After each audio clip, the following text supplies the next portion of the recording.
related to giraffes. And these bongos on our right, or on our left, they're gonna have horns. Both males and females are gonna have the horns. They're gonna be the largest species of forest antelope, weighing about 750 pounds when fully grown. And if you notice, they have those white stripes on their back. Those white stripes help break up their silhouette when the sun hits them, makes them just a little bit harder to see to predators. I do see a black rhino coming up here on our left. Oh my god, we're seeing a rhino right now. Where is it? Black rhino is the smaller of the species we have on the reserve, weighing at about 3,000 pounds when fully grown. The horns on their head are going to be made out of keratin, which is the same thing that makes up our hair and our fingernails. These guys are extremely territorial though, so we're going to leave him alone. I would hope so. Oh, look at this guy. I'd take him on. That big black and white bird on your left was a saddle-billed stork. Saddle-billed storks can stand about 5 feet tall, which is as tall as me, and their wingspan will be about 9 feet wide, which is as wide as the truck or the bench of the truck you're sitting on. Wow. And I do also see a couple of greater kudus hanging out here on our left.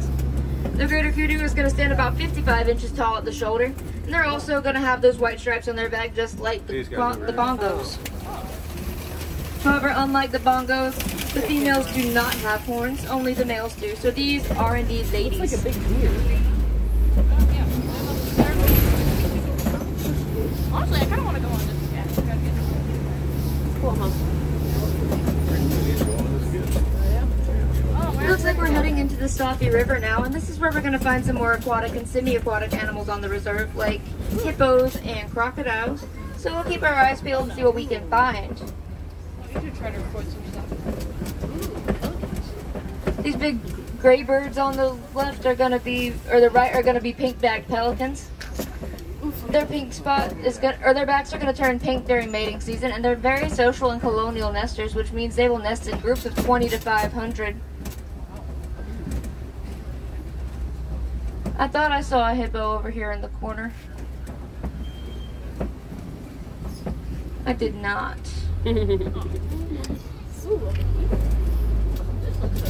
That's okay though, because there is one hanging out right back there. Oh yeah, here, Luke. The hippo will spend most of its time underwater. It'll be running around on the bottom back in the left-hand corner. There she is, coming up for air. The hippo can hold their breath for about 8 minutes at a time, which is why they do spend most of their time underwater. They have very sensitive skin, so they will also roll around in mud to help use it as sunscreen.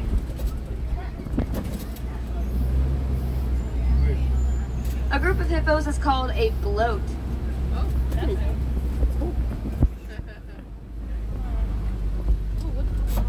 Oh, there's another one. Oh yeah. Oh, the very bottom. Just swim along. You haven't seen any crocs. There is no crocodiles in here. There's another one hanging out by the waterfall over there. Oh, yep. These are going to be Nile crocodiles hanging out here on our left. The Nile crocodile is one of the largest species of crocodiles. They can be about 20 feet long when fully grown.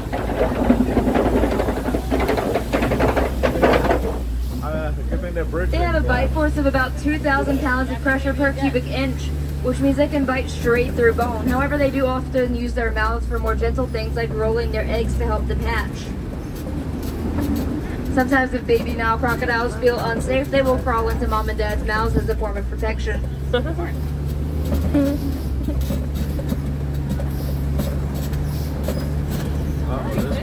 Oh, this car broke down.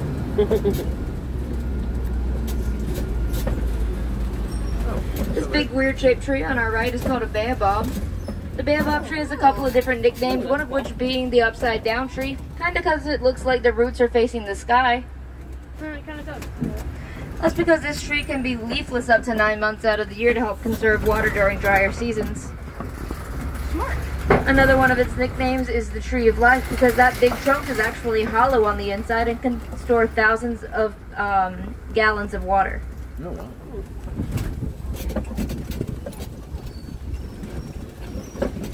Go over and see. We are now headed into the savannah. This is going to be home to some of the most recognizable animals in Africa, like giraffes, zebras, and wildebeest. Oh my god, a tiger. Oh, speaking of the devil. I do see some wildebeest hanging out up here on the right. Just right in the middle of those trees there.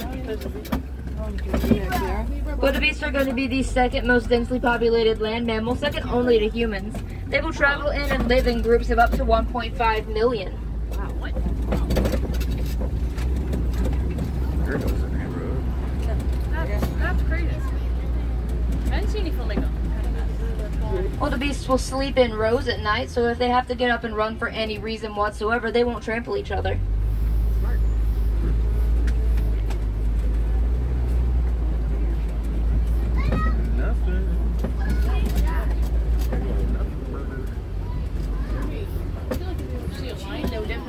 There are also a couple of painted dogs in the cave on our left. The painted dog is going to be the most effective hunter in Africa, being able to run its prey until it collapses from exhaustion. Each dog is going to have a different spot pattern, making them recognizable to other painted dogs, and they only have 4 toes on each foot. Back by that tree. You're going to have to turn around to see these girls, but back in the back with those slanted back horns is going to be the stable antelope. They're going to be that darker brown color. Right there.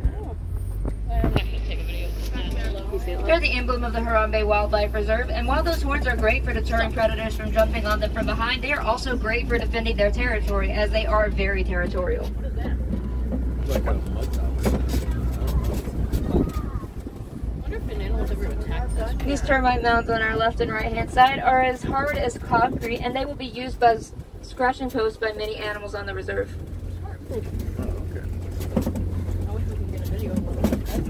Yeah. I'm taking a video. I do see a zebra hanging out by the tree in the kind of in the back over there. This is going to be a Hartman's mountain zebra. You can easily distinguish this one from other zebras because it's got thicker space between the stripes on its back legs and no stripes whatsoever on its stomach. It's going to be on your right hand side, folks. Are you ready to go golfing? What's that? I don't think I'm. When a baby zebra is born, their legs will be almost as long as an adult's. The rest of their body is on what grows. That's pretty cool.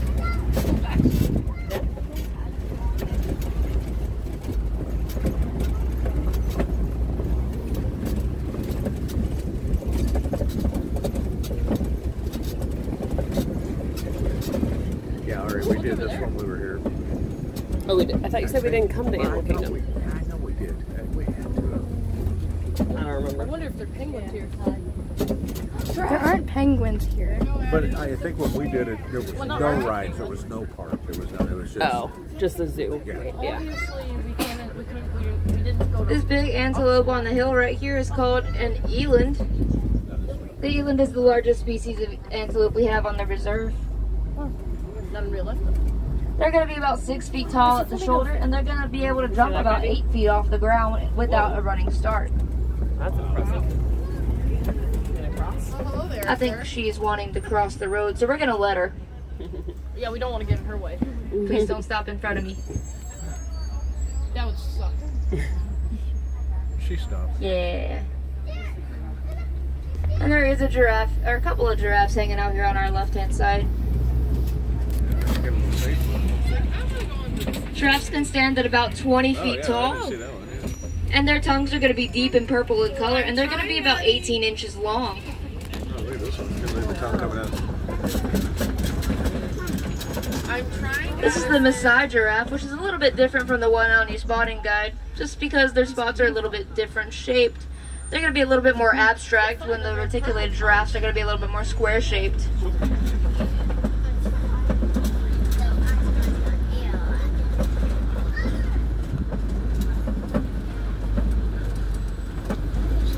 I do see an elephant hanging out right here by the grass on our right. That's up there. You'll see it. Uh-oh. Flat tire. The elephant, when fully grown, can be around 13,000 pounds if it's a female and around 15,000 pounds if it's a male. If you can see him flapping his ears here, that's going to be to help cool him down. Not just because he's fanning himself, but because those ears are filled with blood vessels, and by flapping their ears, they can reduce their body temperature by up to 15 degrees. Wow. That's pretty good. Mm-hmm. That's kind of flat my ears. Too. Yeah. Just learn how to flap your ears. Try that out. Yeah, I don't think they have lions on here, but Well, it would be in cage. Like there's some that were in cage. I referred to this elephant as a male because he was all alone. Male elephants will often be kicked out of their herds by the age of 13 to 15 at the latest, and they will form smaller bachelor herds with other male elephants, so don't feel too bad for them.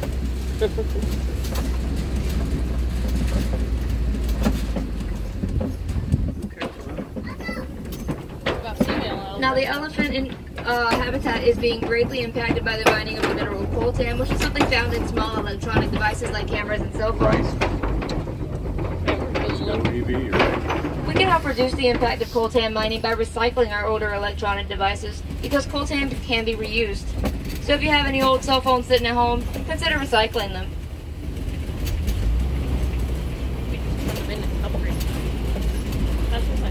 And we also do have some red clay pits on our left and right hand side. It's not uncommon to see some tusk marks in there because the elephants will dig into the red clay and eat small amounts of it to get their daily source of vitamins and minerals. Mm-hmm. Very smart.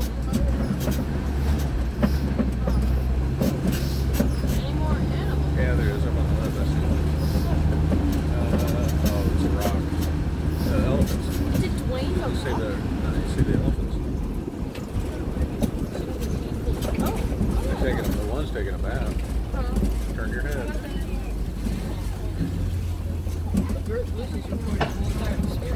Yeah, I mentioned male elephants will be kicked out of their herds. However, the female elephants will stay together in their original herd for the rest of their lives. You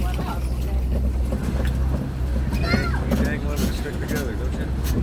Yeah. Uh-huh. Women are more loyal. Yeah, we are. Elephants are also matriarchal one of those other societies, cool which means trees. they'll be led by the oldest female in the No group. wonder it can hold so much. Look how huge the It would be kind of like if your grandmother made all the decisions for your family. Which she does. She said which she does. I think we're going to get a better look at these ladies when we're up here on this curve. It's going to be over your left-hand shoulder. That would suck if this thing starts to attack us. Going in the wild. Yeah, there's a better look at them.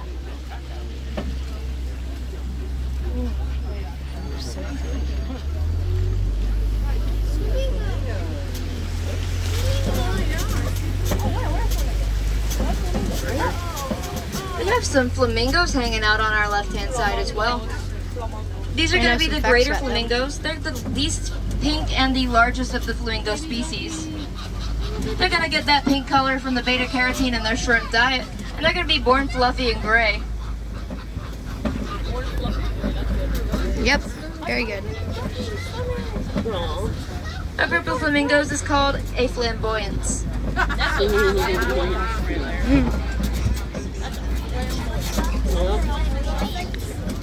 You can still see the elephants. Okay, goodbye elephants. Goodbye everybody.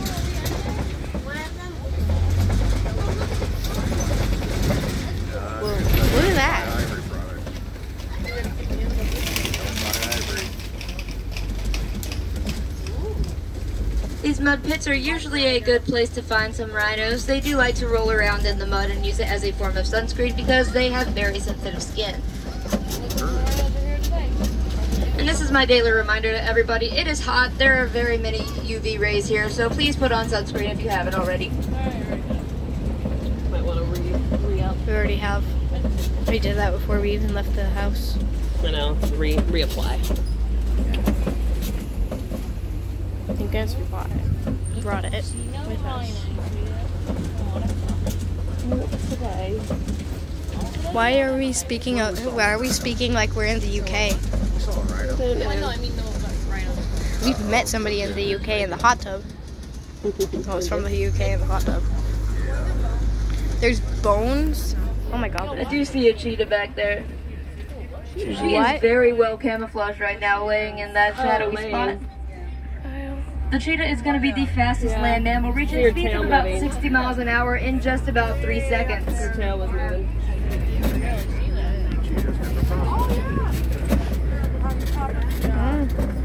Grabbing area. See that?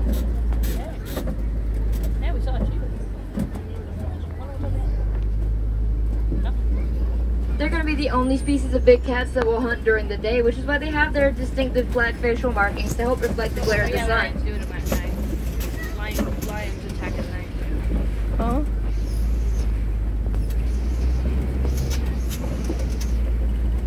This big formation of rocks over here on our left is called a kopie.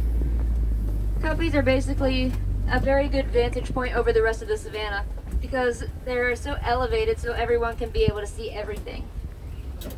Usually predators like to hang out there to look out for prey, and prey like to look out there for predators. Oh, yeah. I do have a rhino here on our right.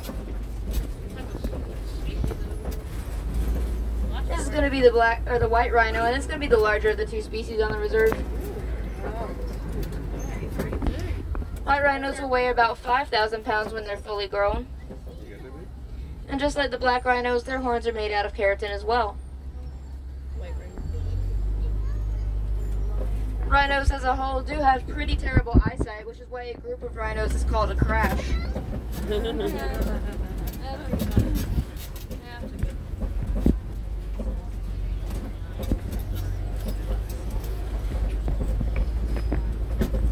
If we don't see any lions out here today, that is not uncommon. It is rather hot, and they do spend most of their day sleeping.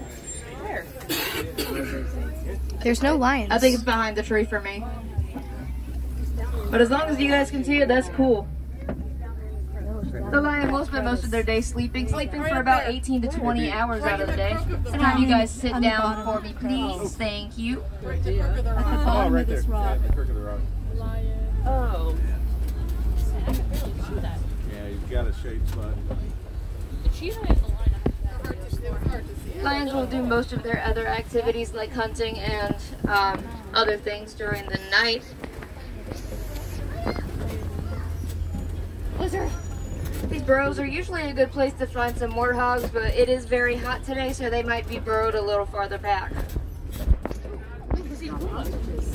And there are a group of ostriches coming up here on the right. The ostrich is the largest bird in the world. It can run about 40 miles an hour, and while it has those large wings, they don't use them to fly, they use them to change direction while running.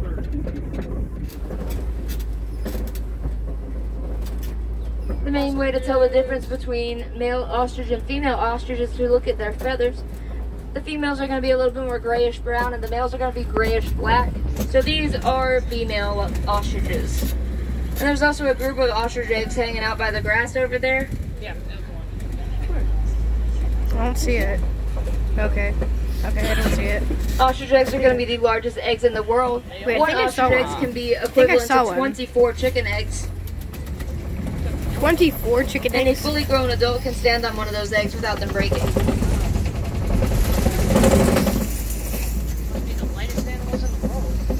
Looks like we are heading back into the village. Here we have the warden's post on the left.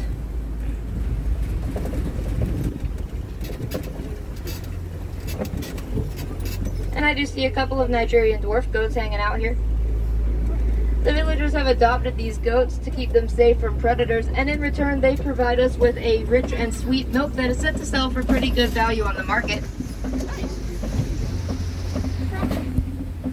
Despite their small size, they're actually fully grown. Their smaller size makes them a little bit easier to take care of, and they will eat a lot of the underbrush, like thorny stuff that other grazers won't eat. No, they won't. Pretty sure. The relationship between the goats and the villagers is a very good example of how we can coexist with nature. By taking care of nature, nature will always take care of us.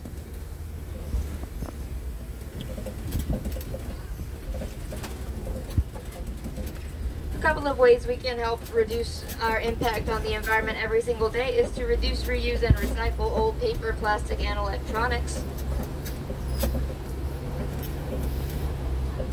We can also plant small gardens in our backyard because, like most animals we saw on the reserve today, butterflies and bees are also migrators. By planting gardens, you can give them a resting place and a food source during their journey.